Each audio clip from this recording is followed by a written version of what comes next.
The Haggios Bible. So where does a person generally start when trying to gain a grasp of what is known as the Holy Bible? Generally, people start at a place that they found interest and then at some point decide to read from the beginning towards the end. But where do they gain understanding of all the foreign material? Can the multiple translations of languages retain the original intent of the original scribes and their masters? Has religion and its followers corrupted so much of man's understandings that the original is lost forever? Actually, to the contrary, there is much information just waiting to be unlocked from its secret hiding places amongst the writings known as the Holy Bible, of which the understanding of its title is the proper place to start. The word holy is found 611 times in the English translations of the Holy Bible, and of the 611, there is found 166 instances of the Greek word hagios to be the original underlying word which was translated. The Greek word hagios means an awful thing. According to the Strong's Greek Dictionary, word G40. And is related to the Hebrew word chag, which means a festival or the victim of such festival being a sacrifice. Strong's Hebrew Dictionary word number H2282 is the word chag. And here it is in picture form. And chag is a tent wall and a pit, and would be translated as separation pit, such as was used in the case of ritual sacrifices known as Holocaust.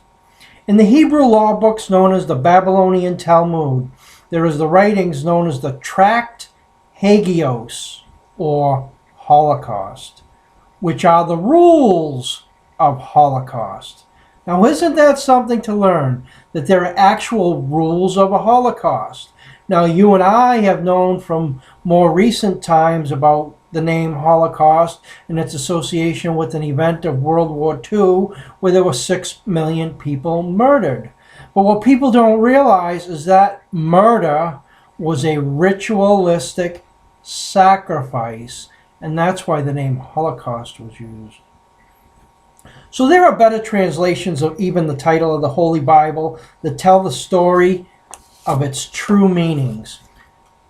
Haggios Bible, or Holocaust Bible, or Victim of a Sacrifice Bible.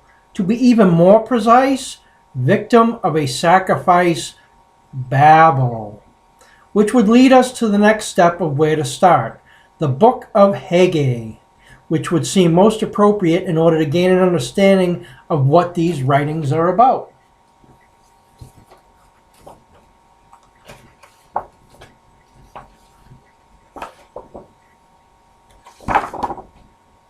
The Book of Haggai is a pretty quick read and only has 2 chapters. By reading both chapters, it is easily ascertained on the surface that there is the building of a house on a mountain for the Lord, aka Yahweh, or the Tetragrammaton, YHWH, that is being promoted.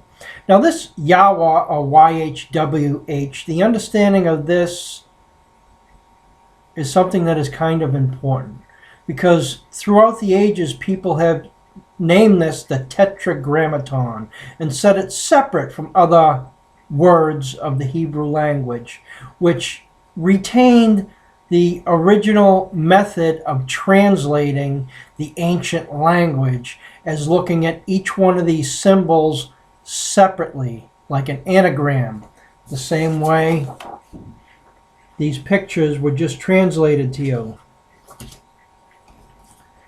In the story, there is a prophet named Haggai, the Strong's Dictionary word H2292. And there it is. Who is a prophet for Zerubbabel. Strong's Dictionary word H2216.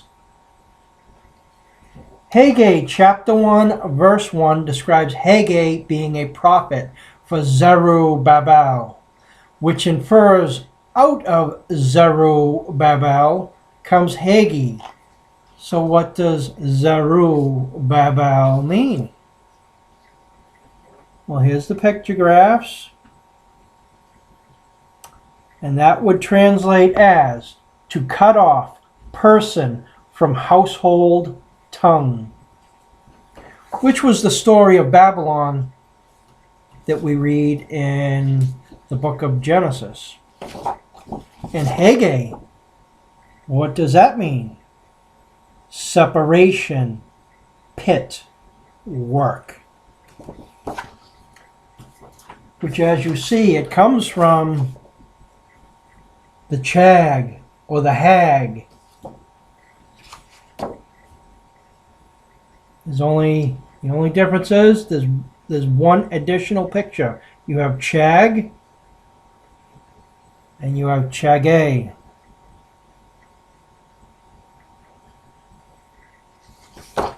Both in reference to the victim of a sacrifice.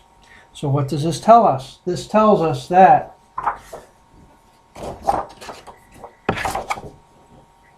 the separation pit work, the victim of the sacrifice, comes out of Zerubbabel, to cut off person from household tongue. This is what was being involved in the ancient times. Must have been pretty hard living in those times where the so-called religious people who controlled the whole community or society, where they could pick and choose and decide who was going in the pit. That would give them an awful lot of authority within that tribe or community or society. And as you see, it was able for them to groom the tongue of the people and separate them.